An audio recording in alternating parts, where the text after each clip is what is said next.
যে রাতের গভীরে সংবাদ পেয়ে গেলাম যে আমার পার্শ্ববর্তী ঘরের মধ্যে ডাকাতি হচ্ছে, চুরি হচ্ছে, তো আমাকেও তার পার্শ্ববর্তী ব্যক্তি হিসেবে তাকে সাহায্য করার জন্য যেতে হবে। এটা স্বভাব, এটাই মানবতা বোধ।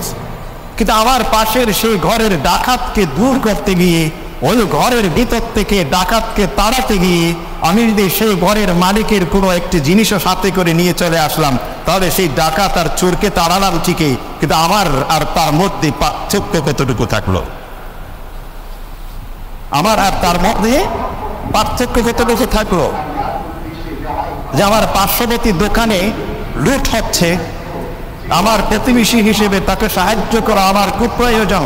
আল্লাহ রাসূল বলছেন আনাস ইবনে মালিক রাদিয়াল্লাহু আনহু থেকে, উনসুর আখাকা যালিমান আও মাজলুমা, তোমার ভাইকে তুমি সহযোগিতা করো, তিনি জালিম হোক তাও তাকে সহযোগিতা করো, তিনি মজলুম হোক তাও তুমি তাকে সহযোগিতা করো।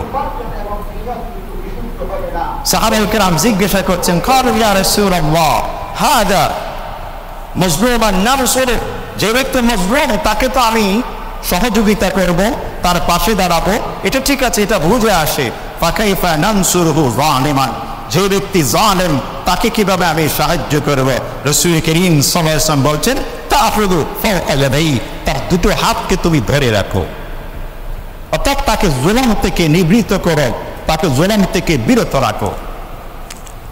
তো আমার পার্শ্ববর্তী দোকানে লুট হচ্ছে, আমার পার্শ্ববর্তী ঘরে লুট হচ্ছে, তাকে সাহায্য করা আমার এটা ঈমানি দায়িত্ব। আমি তার পাশে গেলাম, তার পাশে দাঁড়ালাম, কিন্তু আসার সময় তার দোকানের দামি দামি জিনিস কয়েকটা আমি সাথে করে নিয়ে চলে আসলাম। তাহলে যিনি ডাকাতি করতে আসছিলেন তার চরিত্র আমার চরিত্রের মধ্যে পার্থক্য কি থাকলো? তাহলে যে জালিম আর মজলুমের মধ্যে পার্থক্য কি থাকলো? বিসমিল্লাহির রহমানির রহিম।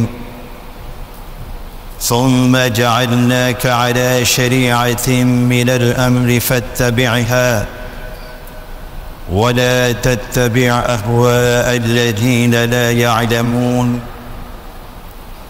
إنهم لن يغنوا عنك من الله شيئا وإن الظالمين بعضهم أولياء بعض والله ولي المتقين هذا بصائر للناس وهدى ورحمة لقوم يوقنون صدق الله مولانا العظيم وصدق رسوله النبي الكريم ونحن على ذلك من الشاهدين والشاكرين والحمد لله رب العالمين. وعن أبي أمامة الباهلي رضي الله عنه قال قال رسول الله صلى الله عليه وسلم أنا زعيم ببيت في ربض الجنة لمن ترك المراء وإن كان محقا وببيت في وسط الجنة لمن ترك الكذب وإن كان مازحا وببيت في أعلى الجنة لمن حسن خلقه أو كما قال النبي عليه الصلاة والسلام. شكري رسول شان درود بات كري. اللهم صل على سيدنا محمد وعلى آل سيدنا محمد كما صليت على إبراهيم وعلى آل إبراهيم إنك حميد مجيد. اللهم بارك على سيدنا محمد وعلى آل سيدنا محمد كما باركت على إبراهيم وعلى آل إبراهيم إنك حميد مجيد. صدق بشمالة مسلين حضرت আল্লাহ পাকের অশেষ মেহেরবানি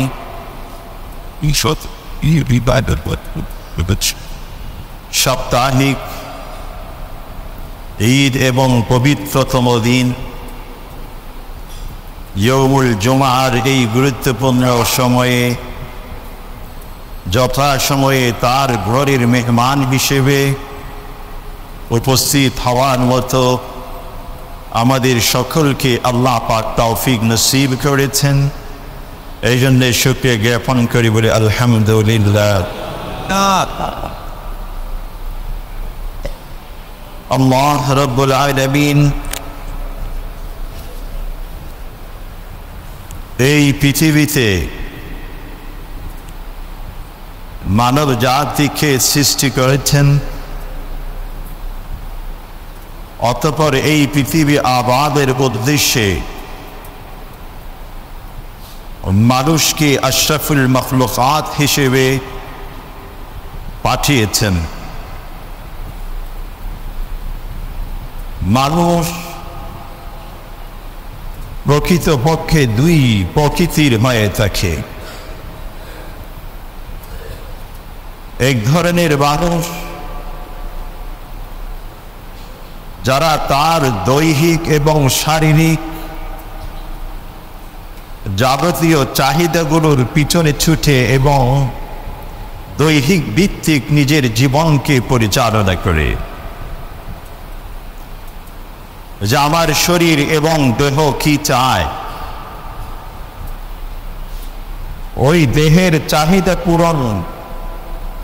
চাহিদা পূরণের উপর ভিত্তি করে পরিকল্পনা, উপার্জন, চিন্তা, চেতনা সবকিছুকে পরিচালনা করে।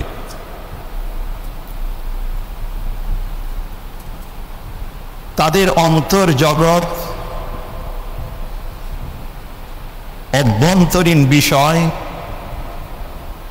খুব বেশি আলোকিত হয় না, এমনকি অন্তর জগৎ কিছুটা মৃত প্রায়। যেমন আমার দৈহিক চাহিদা পূরণে কিভাবে সুস্বাদু খাদ্য গ্রহণ করতে পারি, নানা প্রকৃতির রেসিপি আমি গ্রহণ করতে পারি, একই সাথে সেই দেহকে কত আরামে যত্নে রাখা যায়, এবং এইভাবে দেহের সাথে সম্পৃক্ত সকল চাহিদা পূরণের জন্যে সারাটা জীবন এর পিছনে অতিক্রম করে। নিজের অন্তর জগৎ, নিজের অভ্যন্তর, এই সম্পর্কে তাদের তেমন কোনো পরিকল্পনা থাকে না।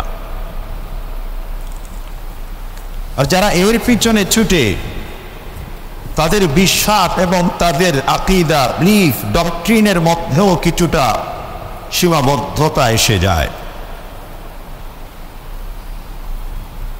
যেমন মানুষ যখন পৃথিবীতে থাকে এটি একটি অধ্যায়, আবার মানুষ যখন মৃত্যুর মাধ্যমে ইহজগৎ ত্যাগ করে কবরের জগতে যায় সেটি আরেকটি অধ্যায়। আবার সেই কবর জগৎ অতিক্রম করে পরকাল আখিরাতে যখন যাবে সেটি আরেকটি অধ্যায়। যাদের বিশ্বাস আছে, যাদেরকে আমরা মুমিন বলে থাকি, তাদের বিশ্বাস সুদূর প্রসারিত যে আমার ইহজাগতিক এই সময় যেমনটি আমি আছি, কবরের জীবনেও আমি থাকব, সেই জগৎ অতিক্রম করে পরকাল পর্যন্ত আমার অস্তিত্ব থাকবে, এটা তার বিশ্বাস। আর যাদের এই বিশ্বাসটুকু নেই বা বিশ্বাসের মধ্যে কোনো রকম ঘাটতি আছে, সন্দেহ আছে, অথবা বিশ্বাস আছে কিন্তু অন্য কোনো কিছুর মাধ্যমে কিছুটা প্রচ্ছন্ন হয়ে আছে, তারা শুধু দেহের পিছনে ছুটাছুটি করে। এই জন্য ইহজগৎ এবং কবর জগৎ, ইহজগৎ এটাকে দারুল আমাল বলে, কবর জগৎকে আলমে বারজাখ বলে, আর পরকালীন সেই জগৎকে দারুল করার হিসেবে আখ্যায়িত করা হয়ে থাকে। ইহ জগৎ হচ্ছে দারুল আমাল, এখানে মানুষ পরিশ্রম করবে, মেহনত করবে, আমল করবে, এর উপর ভিত্তি করে তার পরকালের বাকি দুটো অধ্যায়। কবর জগৎ, এটাকে আলেমে বারজাখ বলা হয়ে থাকে। বারজাখ শব্দের অর্থ হচ্ছে পর্দা, আড়াল। একটা হাইওয়েল, একটা প্রাচীরের নাম হচ্ছে বারজাখ। আল্লাহ পাক কোরআনে বলেছেন, মারাজাল বাহরাইন ইয়ালতাকিয়ান বাইনাহুমা বারজাখুন লা ইয়াবগিয়ান। দুটো সমুদ্রের দুটি স্রোত, দুই ক্যাটাগরির, দুই নেচার, দুই প্রকৃতির, দুই স্বাদের আল্লাহ পাক পাশাপাশি দুটোকে প্রবাহিত করে রেখেছেন। মাঝখানে একটি পর্দা দিয়েছেন, বাইনাহুমা বারজাখুন, একটি পর্দা। লা ইয়াবগিয়ান, একটি আরেকটির উপর কোনো প্রভাব বিস্তার করে না, সমানভাবে দুটো প্রবাহিত হচ্ছে। এটাকে বারজাখ শব্দ দিয়ে উল্লেখ করেছেন। ঠিক মানুষ যখন মৃত্যুবরণ করে কবরের জগতে যায়, তখন ইহ জগতের সাথে কবরের জগতের মাঝখানে একটি পর্দা থাকে। এই জন্য মৃত ব্যক্তিরা রূহের মাধ্যমে রূহানি জগতে, ইহ জগতের অনেক কিছু দেখতে পায়, বুঝতে পারে, কিন্তু ইহ জগতের মানুষ ওই জগৎ সম্পর্কে বুঝতে পারে না। তো যেই ব্যক্তির বিশ্বাস আছে, সেই ব্যক্তি মনে করে যেই পৃথিবীতে জীবন থাকা অবস্থায় যতই কিছু করি না কেন, কবরের জীবনে গিয়েও কিন্তু আমাকে এটার একটি ফলাফল ভোগ করতে হবে, এবং সেখান থেকে একেবারে শেষ পর্যন্ত চূড়ান্ত বিচারের সম্মুখীন হতে হবে। এই জন্য যারা দেহের পিছনে পড়ে, অত এরা সম্পূর্ণ অবিশ্বাসী, অথবা তার বিশ্বাস আছে কিন্তু সেখানে কিছুটা ঘাটতি রয়েছে। এই জন্য তারা দেহের পিছনে ছুটে, তারা বাহ্যিক বিষয়গুলোকে সবচেয়ে বেশি প্রাধান্য দিয়ে থাকে, প্রায়োরিটি দিয়ে থাকে। আর আরেকটি ক্যাটাগরি এবং শ্রেণীর মানুষ হচ্ছে, আরেক প্রকৃতির মানুষ হচ্ছে যারা অন্তর জগৎকে মূল্যায়ন করে, অভ্যন্তরীণ বিষয়কে মূল্যায়ন করে, অদৃশ্য বিষয়কে মূল্যায়ন করে, অনাগত বিষয়গুলোকেও তারা বিশ্বাস করে এবং মূল্যায়ন করে। এই সেক্টরে তিন ধরনের মানুষ পাওয়া যায়।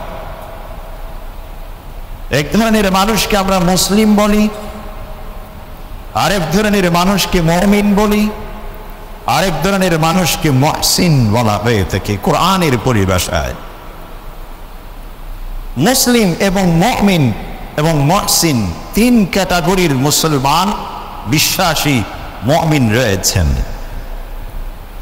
মুসলিম যারা শুধুমাত্র কালিমা উচ্চারণ করেছেন, লা ইলাহা ইল্লাল্লাহ মুহাম্মাদুর রাসূলুল্লাহ, এইটুকু বিশ্বাস করেছেন, কিন্তু সেই কালিমা, সেই বাক্য তার অন্তর জগতে খুব বেশি প্রভাব বিস্তার করতে পারেনি। সে এখন এসে অবিশ্বাসীরা যেমনটি দেহভিত্তিক, বাহ্যিক সবকিছুর উপরে ভিত্তি করে নিজেকে পরিচালনা করে ওই জগতের মধ্যে রয়ে গেছে। আর আরেকটি হচ্ছে মুমিন, যাদের ঈমান আছে, একই সাথে ঈমানের পাশাপাশি ইবাদত ইত্যাদি সবকিছু পরিচালনা করে। সে নামাজও পড়ে, সে রোজাও রাখে, সে যাকাতও দেয়, সে দান সাদকা সবকিছু করে, কিন্তু তার অন্তর জগৎকে এখনো পর্যন্ত পরিপূর্ণ পাকাপোক্ত করতে পারেনি। অন্তর থেকে লোভ সে মুছে ফেলতে পারেনি, অন্তর থেকে হিংসাকে মুছে ফেলতে পারেনি, অন্তর জগৎ থেকে অহংকারকে মুছে ফেলতে পারেনি, অন্তর জগৎ থেকে পরনিন্দাকে মুছে ফেলতে পারেনি। এবং সে পাশাপাশি দুটোই তার রয়েছে, একদিকে ইবাদত, আরেকদিকে গুনাহ, দুটো পাশাপাশি রয়েছে। আর আরেকটি ক্যাটাগরির মুসলমান বা মুমিন হচ্ছে যাকে বলা হয় থেকে মুহসিন। মুহসিন হচ্ছে সর্বোচ্চ মাকাম, সর্বোচ্চ স্থান, যে যেমনটি সালাত আদায় করে, যেমনটি যাকাত আদায় করে, যেমনটি সে হজ আদায় করে, ঠিক তেমনি ভাবে জীবনের প্রতিটি মুহূর্তে সর্বক্ষেত্রে সে আল্লাহকে বিশ্বাস করে, আল্লাহকে সাথে আছে বলে মনে করে, এবং প্রতিটি মুহূর্তে সে নিজের সব কিছু আল্লাহ দেখছেন এই বিশ্বাস অন্তরে রাখে। রাসূল করিম সাল্লাল্লাহু আলাইহি ওয়াসাল্লামকে জিবরিল আমিন শেষের দিকে এসে প্রশ্ন করেছিলেন যে ফাআখবিরনি আনিল ইহসান, ইহসান সম্পর্কে আমাকে একটু কিছু বলুন। রাসূল বলেছেন আন তা'বুদাল্লাহা কাআন্নাকা তারা ফাইন লাম তাকুন তারাহু ফাইন্নাহু ইয়ারাক। নিজেকে এমনভাবে পরিচালনা করা যে যেন তুমি আল্লাহকে দেখতে পাচ্ছ, আর যদি আল্লাহকে তুমি দেখতে না পারো যেন আল্লাহ তোমাকে সম্পূর্ণরূপে দেখতে পাচ্ছেন। এই বিশ্বাস, এই আকীদা অন্তরে ধারণ করা, এর নাম হচ্ছে ইহসান, এর নাম হচ্ছে ইহসান। রাসূল করিম সাল্লাল্লাহু আলাইহি ওয়াসাল্লাম যাদের সম্পর্কে জান্নাতের সুসংবাদ দিয়েছেন, যাদেরকে জান্নাতি সার্টিফিকেট দিয়েছেন, তাদেরকে এই ইহসান ভিত্তিক জীবন গঠন করার জন্য প্রস্তুত করেছেন এবং মুহসিন হিসেবে তাদেরকে গড়ে তুলেছিলেন। এই জন্য রাসূলের এক একজন সাহাবীর ইতিহাস যখন দেখা যায়, তাদের মধ্যে ওই ইহসান ভিত্তিক মূল্যায়ন দেখা যায়। ওমর ইবনে খাত্তাব রাদিয়াল্লাহু আনহু পথের মধ্যে একজন রাখালের সাথে দেখা, রাখাল কোনো ব্যক্তির ছাগল ইত্যাদি সে লালন পালন করছিল, তাকে বলেছিলেন যে তোমার এতগুলো ছাগল দেখা যাচ্ছে, একটি আমাকে দিয়ে দাও। তখন সে বলল আমার মালিক যদি শুনে তো আমাকে তো শাস্তি দিবে, আমি আপনাকে কিভাবে দিতে পারি। ওমর ইবনে খাত্তাব বলেছিলেন তোমার মালিক তো এখানে নেই, তিনি তো দেখতে পাবেন না। তখন ওই রাখাল বলেছিল যে আমার মালিক ঠিকই দেখতে পাচ্ছেন না, কিন্তু আমার মালিকের যিনি রব তিনি তো দেখতে পাচ্ছেন। একজন ছোট্ট বাচ্চার মধ্যে এই অনুভূতি, এই উপলব্ধি, এটার নাম হচ্ছে ইহসান। ওমর ইবনে খাত্তাব রাতের গভীরে অন্ধকারে নিজের সেই রাজ্যকে পরিদর্শন করার জন্য বের হয়েছেন।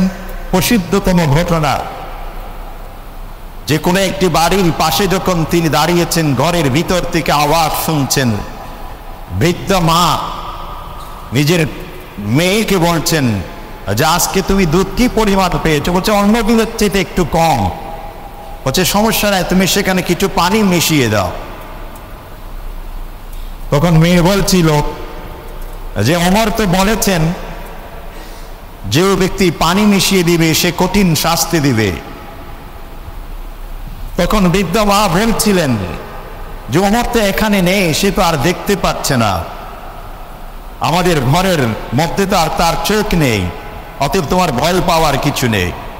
তখন ওই কন্যাটি বলেছিলেন যে ওমর নেই ঠিক আছে, কিন্তু ওমরের রব তো আমাকে দেখতে পাচ্ছে।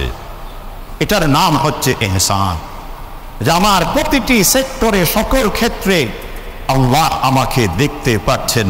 এই অনুভূতি, এই উপলব্ধি, এই বিশ্বাস অন্তরে যেমনটি একজন ব্যক্তি ধারণ করবেন, তার উপর ভিত্তি করে নিজেকে পরিচালনা করবেন, এটাই হচ্ছে ইহসান। এই ঘটনার সাথে সম্পৃক্ত আরো একটু সামনে রয়েছে, সেটা আমি বিভিন্ন সময় বলে থাকি। ওমর ইবনে খাত্তাব রাদিয়াল্লাহু আনহু তার পরের দিন খোঁজ নিয়ে ওই ঘরের ওই মেয়েটিকে নিজের সন্তানের স্ত্রী হিসেবে, পুত্রবধূ হিসেবে ঘরে তুলেছিলেন এবং সেই পুত্রবধূকে ঘরে নিয়ে আসার পর একটা নতুন দায়িত্ব দিয়েছিলেন। এটা খুব বেশি আলোচনা হয় না। যে দায়িত্ব হচ্ছে এটাই যে মা, প্রতিদিন আমি যখন রাষ্ট্রীয় কার্যক্রম পরিচালনার জন্য অফিসের উদ্দেশ্যে বের হব ঘর থেকে, তুমি দরজার পাশে দাঁড়িয়ে আমাকে ওই বাক্যটি প্রতিদিন স্মরণ করিয়ে দিবে যে ওমর তো দেখছেন না ঠিক আছে, কিন্তু ওমরের রব তো সবকিছু দেখতে পাচ্ছেন। এই বাক্যটুকু প্রতিদিন আমাকে ঘর থেকে যখন বের হব আমাকে রিমাইন্ড করে দিবে, স্মরণ করিয়ে দিবে। এই জন্য মুহতারাম সামিঈন, যে মানুষ শুধু মানুষ রূপে দৈহিক দৃষ্টিকোণ থেকে সুন্দর হলেই সে মানুষ হয় না, বরং দেহ এবং মন, বিশ্বাস, মানসিকতা সবকিছুর উপর ভিত্তি করে মানুষ হয়ে থাকে। ইনসানিয়ত, মানবতা, এটা অন্তরে অবস্থান করে, এটা দেহের মধ্যে নয়। যদি দেহের মধ্যে থাকতো তাহলে সেটা শপিং মলে বিক্রি হতো, সেখান থেকে সেই মানবতা, মানুষ কি সেটা ক্রয় করে নিয়ে এসে মানুষ নিজের দেহের মধ্যে সেটাকে ফিট করে ফেলতেন, কিন্তু সেটা অন্তরের সাথে সম্পৃক্ত। আর এই অন্তরকে জাগ্রত করার জন্য ইহসান ভিত্তিক জীবনযাপন। ওমর ইবনে খাত্তাবকে রাসূল করিম সাল্লাল্লাহু আলাইহি ওয়াসাল্লামের হাদিসের আলোকে ওমর ইবনে খাত্তাবকে একজন জিজ্ঞাসা করছেন যে জাকির বলতে কাকে বোঝায়, অর্থাৎ আল্লাহর জিকিরকারী বলতে কাকে বোঝায়।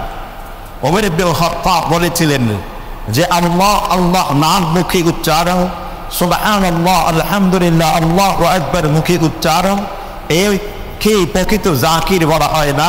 প্রকৃত জাকির হচ্ছেন, আল্লাহকে স্মরণকারী ব্যক্তি হচ্ছেন ওই ব্যক্তি যে ব্যক্তি যখন গুনাহ করতে যায় তখন সরাসরি তাৎক্ষণিক সে আল্লাহকে স্মরণ করে, তিনি হচ্ছেন প্রকৃত জাকির।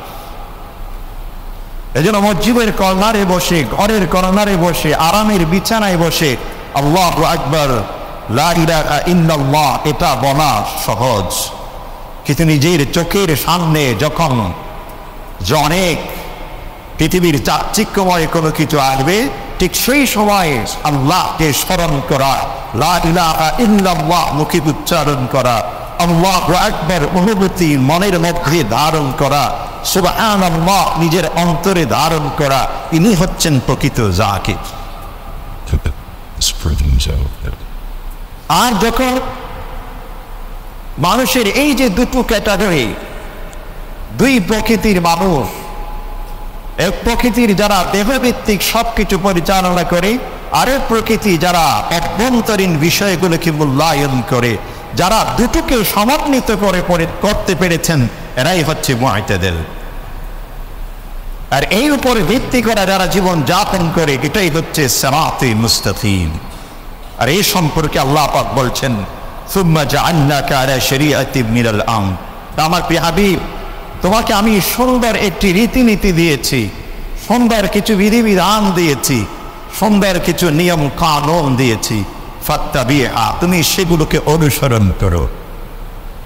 ওয়ালা তাত্তাবি আহওয়াআল্লাযীনা লা ইয়া'লামুন, এবং তাদের স্বভাব চরিত্রকে, তাদের সেই উক্তিকে, তাদের মানসিকতাকে তুমি অনুসরণ করো না, যাদের কোনো জ্ঞান নেই, যাদের কোনো নলেজ নেই, যারা এই সম্পর্কে খুব বেশি জানে না, বুঝে না। এই জন্য পৃথিবীতে দেখা যায় যত মানুষ পদস্খলিত হয়, পদচ্যুত হয়, বিপদগামী হয়, বিপদের সম্মুখীন হয়, বিভ্রান্তিতে পড়ে, যখন তাদের আশেপাশে অশিক্ষিত, অজ্ঞ, মূর্খ ব্যক্তিরা ঘোরাফেরা করে, তখন তারা কিন্তু বিপদগামী হয়ে পড়ে। আল্লাহর রাসূলকে এই জন্য আল্লাহ বলছেন, হে আমার প্রিয় হাবিব, তুমি সেই সমস্ত মানুষের পথ অনুসরণ করো যারা জানে, যারা ইহসান ভিত্তিক জীবন যাপন করে, যারা আল্লাহর ভয় ভিত্তিক জীবন যাপন করে। আর যারা জানে না, যারা বুঝে না, তুমি তাদের পথ অনুসরণ করো না, তুমি তাদের পথ অনুসরণ করো না। কারণ এই পথ অনুসরণ যদি করো তাহলে তুমি বিপদগামী হয়ে যাবে। রাসূল করিম সাল্লাল্লাহু আলাইহি ওয়াসাল্লাম হাদিসে ইরশাদ করছেন যে আমি ওই ব্যক্তির জন্য জান্নাতের আশেপাশের কোন একটি ঘরের জামিন হতে পারবো যে ব্যক্তি নিজের অধিকারকে ছেড়ে দেয়, যদিও তার সেই অধিকারে সে সঠিক রয়েছে, সে হকের উপর আছে, সে রাইটে আছে, এরপরেও সে সেইটুকু ছেড়ে দিয়েছেন। আমি সেই ব্যক্তির জন্য জান্নাতের আশেপাশে কোন একটি ঘরের জন্য জামিন হয়ে যাব। মানুষকে আল্লাহ পাক এই পৃথিবীতে নানা প্রকৃতির নিয়ামত দিয়েছেন, কিন্তু এই নিয়ামতের শুকরিয়া জ্ঞাপনের পদ্ধতিও শিখিয়ে দিয়েছেন। একই সাথে সে নিয়ামতকে মূল্যায়নের পদ্ধতিও শিখিয়ে দিয়েছেন। কিন্তু মানুষ যখন সেই নিয়ামতের মূল্যায়ন, সেই নিয়ামতের কৃতজ্ঞতা প্রকাশ সঠিক মাত্রায় করতে পারে না, তখন সেই নিয়ামতটি তার জন্য গজবে পরিণত হয়ে যায়। পানি আল্লাহর পক্ষ থেকে একটি নিয়ামত। আমি পেয়েছি তো একেবারে প্রতিদিন এত পরিমাণ পানি যদি আমি খেয়ে বসি যেটা আমার দেহ, আমার শরীর সেটুকু ধারণ করতে পারবে না, তখন আমার কিডনি থেকে শুরু করে আমার এক একটি শরীরের পার্ট এসে আঘাত করতে শুরু করবে, আমি অসুস্থ হয়ে পড়ব। অথচ সেই পানিবিহীন একজন মানুষের পক্ষে জীবন যাপন সম্ভব না। পানি একটি নিয়ামত হওয়া সত্ত্বেও সেই পানির ব্যবহার, সেই পানির মূল্যায়ন, সেই পানির শুকরিয়া আমাকে পরিমিত পর্যায়ে করতে হবে। কিন্তু অতিমাত্রায় আমি করে বসি, তখন সেটা আমার জন্য বিপদের কারণ হয়ে যেতে পারে। এভাবে সকল নিয়ামত মানুষ যখন কখনো কোনো বিজয় পায়, মানুষ যখন কখনো কোনো মুক্তি লাভ করে, মানুষ যখন কখনো নাজাত পায়, সেটাও আল্লাহর পক্ষ থেকে একটি নিয়ামত। এটি ইতিহাসের সূচনা থেকে হযরত ইব্রাহিম আলাইহিস সালাম, হযরত নূহ আলাইহিস সালাম, হযরত যাকারিয়া আলাইহিস সালাম, হযরত মূসা আলাইহিস সালাম, হযরত ঈসা আলাইহিস সালাম, এমনকি রাসূল করিম সাল্লাল্লাহু আলাইহি ওয়াসাল্লাম পর্যন্ত সকল নবীদের জীবনের মধ্যে এই শিক্ষাগুলো রয়েছে যে তোমরা যখন কোনো নিয়ামত পাবে, সেই নিয়ামতটিকে যথাযথ মূল্যায়ন করো এবং সেটার যথাযথ শুকরিয়া জ্ঞাপন করো, তবে সীমা লঙ্ঘন করো না।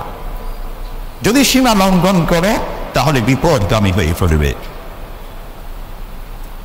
তাহলে বিপদের সম্মুখীন হবে। যেই রাসূলকে আল্লাহ পাক পৃথিবীর শ্রেষ্ঠ মানব হিসেবে পৃথিবীতে প্রেরণ করেছেন, সম্মান দিয়েছেন, সাইয়্যিদুল মুরসালিন, ইমামুল আউয়ালিন ওয়াল আখিরিন বলেছেন, সেই রাসূল বাইতুল্লাহতে নামাজ পড়তে চেয়েছিলেন, সেইটুকু পর্যন্ত পড়তে দিয়ে তাড়িয়ে দিয়েছিলেন। আল্লাহ পাক চাইলে সেদিন অনেক কিছু করতে পারতেন, কিন্তু রাসূল ধৈর্যের মাধ্যমে গেছেন, মদিনাতে হিজরত করে গেছেন। ঠিক যখন আবার মক্কাতে ফিরে এসেছেন বিজয় এসে, রাসূল একটি কথা বলেছিলেন, قال لا تثريب عليكم اليوم يغفر الله لكم وهو أرحم الراحمين। দেখে মক্কার সেই সমস্ত কাফির মুশরিকরা যারা আমার উপর নির্যাতন করেছিল, আমি যখন বাইতুল্লাহতে নামাজ পড়তাম, আমার পিঠের উপর ওটের নাড়ি বুড়ি ময়লা আবর্জনা তুলে দিতে, আমার দিকে থুতো নিক্ষেপ করতে, বাইতুল্লাহতে 2 রাকাত নামাজ পড়ব চাবিটুকু পর্যন্ত কেড়ে নিয়েছিলে, আমাকে দীর্ঘদিন পর্যন্ত যে একটা মাআফারার মধ্যে রেখেছিলে, বয়কট করে রেখেছিলে সামাজিকভাবে, আজকে আমি চাইলে তোমাদের উপর অনেক অনেক প্রতিশোধ গ্রহণ করতে পারি, কিন্তু আমার পক্ষ থেকে তোমাদের জন্য কোনো অভিযোগ নেই। আল্লাহ যদি চান তো তোমাদেরকে ক্ষমা করবেন, যদি তোমরা সঠিক পথে চলে আসো। আর তিনি হচ্ছেন আরহামুর রাহিমিন।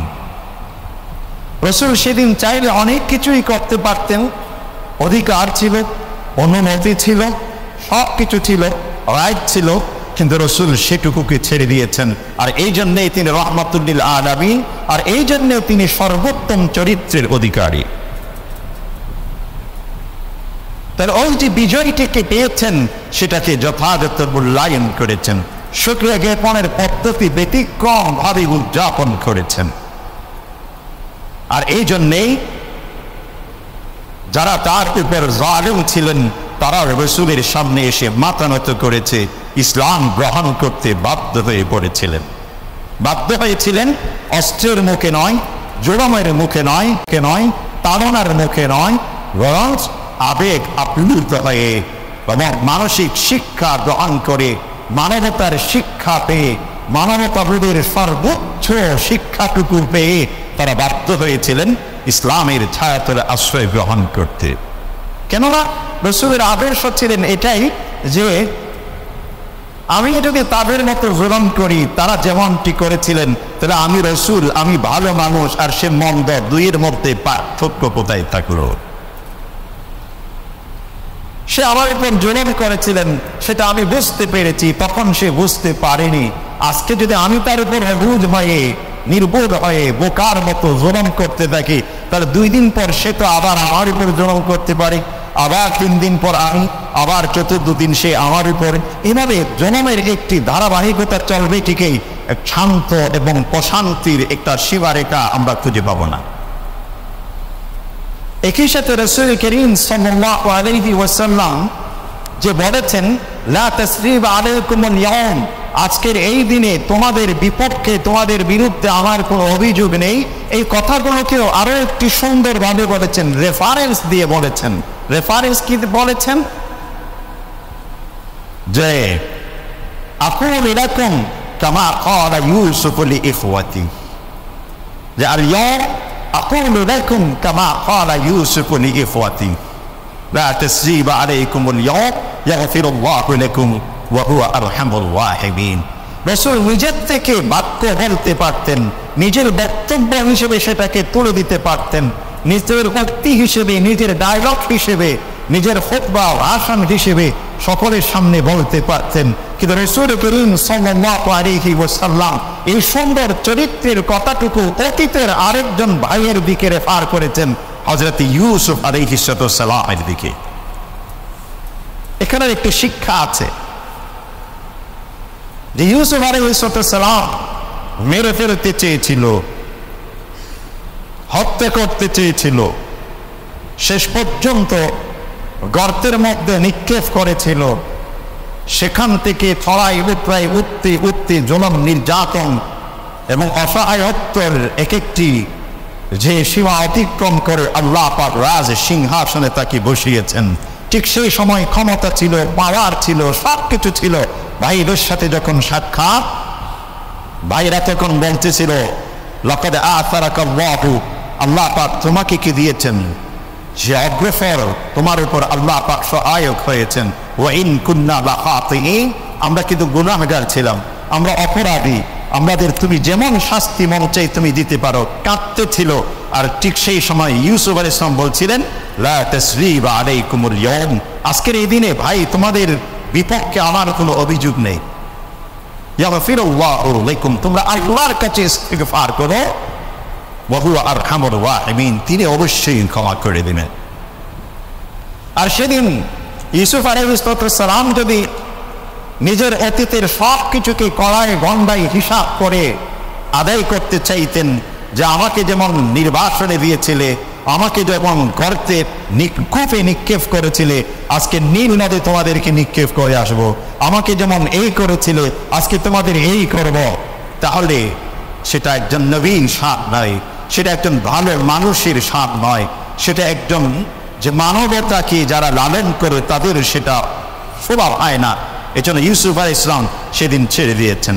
আর সে রেফারেন্সটুকু নিয়ে এসে রাসূল বলছেন যে আকুলু লাকুম কামা ক্বালা ইউসুফু লিইখওয়াতি, ইউসুফ আলাইহিস সালাম যেমন নিজের ভাইদেরকে বলেছিলেন, আজকে তোমাদের শানে, তোমাদের সম্পর্কে আমার উক্তি, আমার বক্তব্য, মন্তব্য হলে তোমাদের বিরুদ্ধে কোনো অভিযোগ নেই। কেন?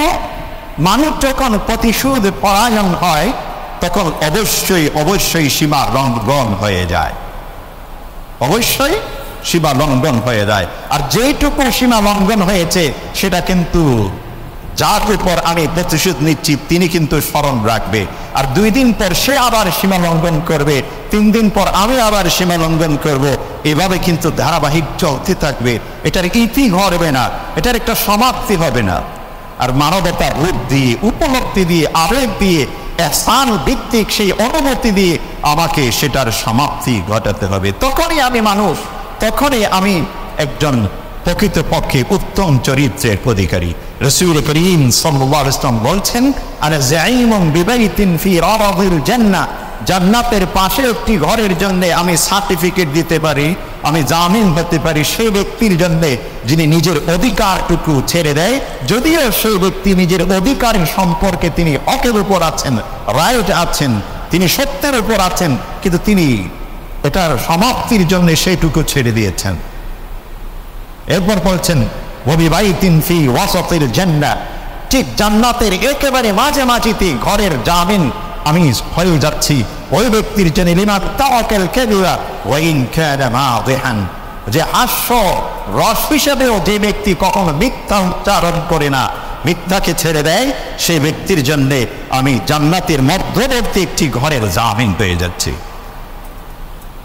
মিথ্যা মারাত্মক একটি বেদী সমাজকে ধ্বংস করার জন্যে, এটা পরিহার করতে হবে। এবং সর্বশেষ বলছেন ওয়াবিবাইতিন ফি আ'লাল জান্নাহ, জান্নাতের সর্বোচ্চ মাকামের আমি জামিন হচ্ছি, সার্টিফিকেট দেখছি ওই ব্যক্তির জন্য, লিমান হাসানা খুলুকু, যে ব্যক্তি চারিত্রিক দৃষ্টিকোণ থেকে উত্তম হতে পারে, সুন্দর হতে পারে। আর সুন্দর চরিত্র কি? যে ব্যক্তির চলাফেরার মধ্যে নম্রতা থাকবে, যে ব্যক্তির কথার মধ্যে বিনয় থাকবে, আবেগ থাকবে, আপন করে নেওয়ার সেই বৈশিষ্ট্য থাকবে, যে ব্যক্তি অপরের প্রতি কখনো জুলুম বা অত্যাচারের হাত সম্প্রসারিত করবে না, যে ব্যক্তি পরস্পরের মধ্যে ভ্রাতৃত্বের বীজ রোপণ করবে, যে ব্যক্তি একে অপরকে মূল্যায়নের, মানুষ হিসেবে সম্মানের চরিত্র স্বভাব নিজের ভিতরে ধারণ করতে পারবে, তিনি হচ্ছেন উত্তম চরিত্রের অধিকারী। আর এটাই হচ্ছে শরিয়াত, আর এটাই হচ্ছে জ্ঞানী ব্যক্তির কাজ, আর এটাই হচ্ছে শিক্ষিত সমাজের কাজ, আর এটাই হচ্ছে ভদ্র সভ্য মানুষের স্বভাব। আর যার ভিতরে সভ্যতা নেই, ভদ্রতা নেই, সেই ব্যক্তি এর ব্যতিক্রম অবলম্বন করবে। যে রাতের গভীরে সংবাদ পেয়ে গেলাম যে আমার পার্শ্ববর্তী ঘরের মধ্যে ডাকাতি হচ্ছে, চুরি হচ্ছে, তো আমাকেও তার পার্শ্ববর্তী ব্যক্তি হিসেবে তাকে সাহায্য করার জন্য যেতে হবে, এটা স্বভাব, এটাই মানবতা বোধ। কিন্তু আমার পাশের সেই ঘরের ডাকাতকে দূর করতে গিয়ে, ওই ঘরের ভিতর থেকে ডাকাতকে তাড়াতে গিয়ে আমি যদি সেই ঘরের মালিকের কোনো একটি জিনিসও সাথে করে নিয়ে চলে আসলাম, তাহলে সেই ডাকাত আর চোরকে তাড়ালাম ঠিকই, কিন্তু আমার আর তার মধ্যে পার্থক্য কতটুকু থাকলো? আমার আর তার মধ্যে পার্থক্য কতটুকু থাকলো? যে আমার পার্শ্ববর্তী দোকানে লুট হচ্ছে, আমার প্রতিবেশী হিসেবে তাকে সাহায্য করা আমার খুব প্রয়োজন। আল্লাহ রাসূল বলছেন আনাস ইবনে মালিক রাদিয়াল্লাহু আনহু থেকে, উনসুর আখাকা যালিমান আও মাজলুমা, তোমার ভাইকে তুমি সহযোগিতা করো, তিনি জালিম হোক তাও তাকে সহযোগিতা করো, তিনি মজলুম হোক তাও তুমি তাকে সহযোগিতা করো। সাহাবায়ে কেরাম জিজ্ঞাসা করছেন, ক্বালু ইয়া রাসূলুল্লাহ হাদা মজলুমান নানসুর, যে ব্যক্তি মজলুম তাকে তো আমি সহযোগিতা করব, তার পাশে দাঁড়াবো, এটা ঠিক আছে, এটা বুঝে আসে। ফাকাইফা নানসুরহু যালিমান, যে ব্যক্তি জালেম তাকে কিভাবে আমি সাহায্য করব? রাসূল করিম সাল্লাল্লাহু আলাইহি ওয়াসাল্লাম বলছেন, তাফরুদু ফাওকা ইয়াদাই, তার দুটো হাতকে তুমি ধরে রাখো, অর্থাৎ তাকে জুলুম থেকে নিবৃত্ত করো, তাকে জুলুম থেকে বিরত রাখো। তো আমার পার্শ্ববর্তী দোকানে লুট হচ্ছে, আমার পার্শ্ববর্তী ঘরে লুট হচ্ছে, তাকে সাহায্য করা আমার এটা ঈমানি দায়িত্ব। আমি তার পাশে গেলাম, তার পাশে দাঁড়ালাম, কিন্তু আসার সময় তার দোকানের দামি দামি জিনিস কয়েকটা আমি সাথে করে নিয়ে চলে আসলাম। তাহলে যিনি ডাকাতি করতে আসছিলেন তার চরিত্র আমার চরিত্রের মধ্যে পার্থক্য কি থাকলো? তাহলে যে জালিম আর মজলুমের মধ্যে পার্থক্য কি থাকলো? এই জন্য মুহতারাম সামিঈন, উত্তম চরিত্র, উত্তম আখলাক, এটা মানুষের অন্তরে অবস্থান করে। নিজের অন্তরকে যদি একজন ব্যক্তি পবিত্র করতে পারে, তার চাইতে উত্তম আর কোনো কিছু না। মিয়াজি আহমদ রিফাই তার একটি ঘটনা লিখেছেন। তিনি একদিন যে পথ অতিক্রম করতে গিয়ে একটি ছোট্ট যে খাল বলে থেকে আমরা, পাটের উপর একটি সাঁকো ছিল, ঝুলন্ত ব্রিজ, তার উপর দিয়ে পার হচ্ছিলেন, যার উপর দিয়ে একজন ব্যক্তি যে কোনো একজন আসা যাওয়া করতে পারে।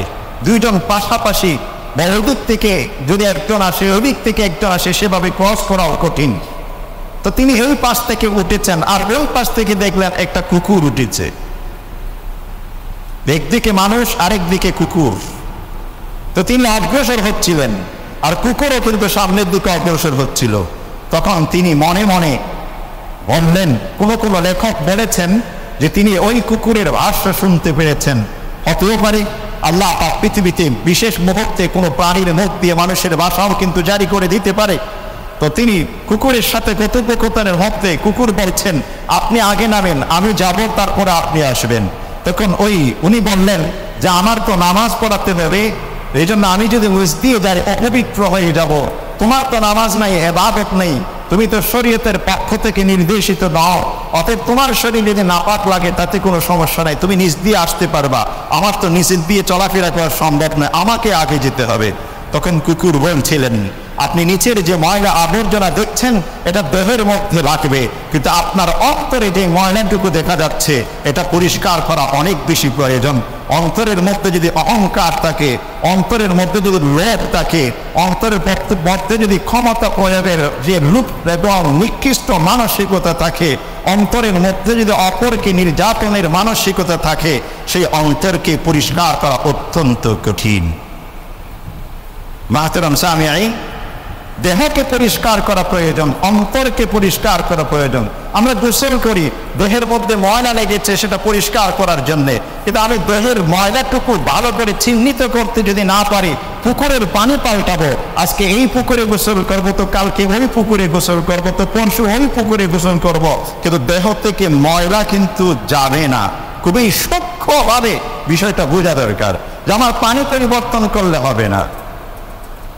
কাপড়ে ময়লা লেগেছে, আজকে যে কাপড়টি ময়লা লেগেছে, আরেকটি কাপড় যেটা শরীর থেকে খুলে রেখে দিয়েছি, দুই নাই এখনো পর্যন্ত, সেই কাপড়টিও কিন্তু ময়লাযুক্ত। আজকের কাপড়টি তার চাইতে বেশি ময়লাযুক্ত মনে হচ্ছে, এটা মনে করে যদি মনে করি আমি কালকের কাপড়টি তার চাইতে একটু পরিষ্কার দেখা যাচ্ছে, সেটা একটু পরে নেই, তাহলে একই ময়লা কাপড় হবে।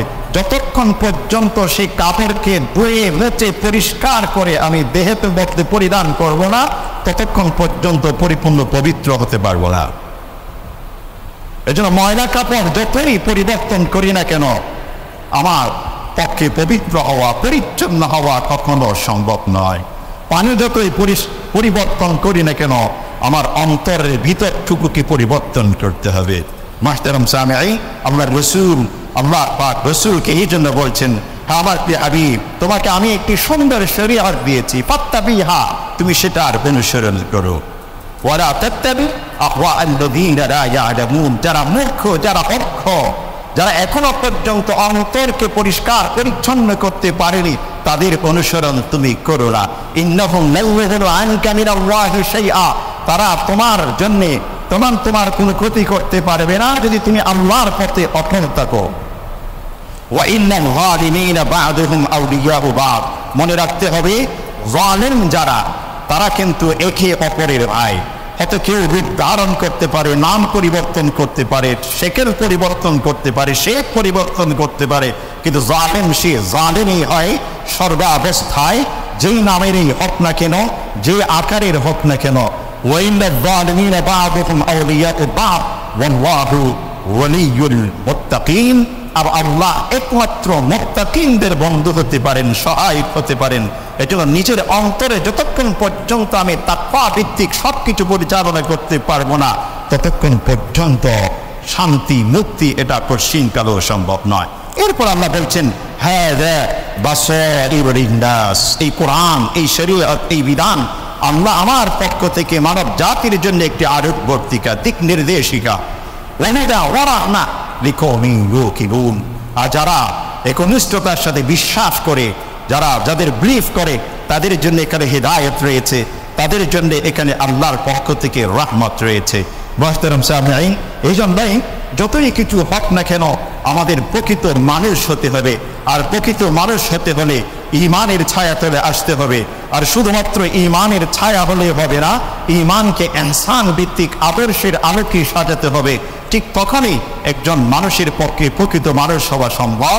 আর প্রতিটি মানুষ যখন এভাবেই নিজেকে সাজাতে পারবে, তখন এক একটা সমাজ অটোমেটিক্যালি সেটা সুন্দর শান্তির একটি পরিবেশ সেখানে নিয়ে আসবে। এর পিছনে আমাদের অন্যদিকে আর ছুটোছুটি করতে হবে না। আল্লাহ পাক আমাদের সবাইকে বিষয়গুলো বুঝে উপলব্ধি করে ধারণ করে তাকওয়ার উপর ভিত্তি করে ইহসানের উপর ভিত্তি করে আল্লাহ পাকের অপার সান্নিধ্য লাভের মধ্য দিয়ে জান্নাতি মেহমান হিসেবে জীবন যাপন করার প্রস্তুতি গ্রহণ করার তৌফিক নসিব করুন। আমিন ইয়া রাব্বাল আলামিন ওয়া আখির দাওয়ানা আলহামদুলিল্লাহি রাব্বিল আলামিন।